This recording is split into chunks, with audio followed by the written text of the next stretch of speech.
বাইদেউ হা এই কি হলো কেলে ইমান চিৰিয়াছ এনেকেনো কিয় কৈছে বাইদেউ মই কাম বিচাৰি ফুৰিছোঁ মই কাম এটাও পোৱা নাই আজি 3 দিন হ'ল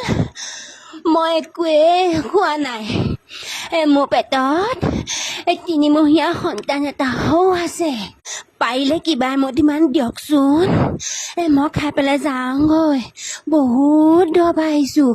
এয়া বৰষুণো পৰি আছে হ'ল যা হাত আছে ভৰি আছে সেই কাম কৰি খাবি এনেকে ঘৰে জুলুঙা লৈ বিচাৰি নাহিবি এইটো এটা বাহানাহে তহঁতৰ ঘৰে বস্তু বিচাৰি আহা আমাৰ ঘৰত একো নাই যা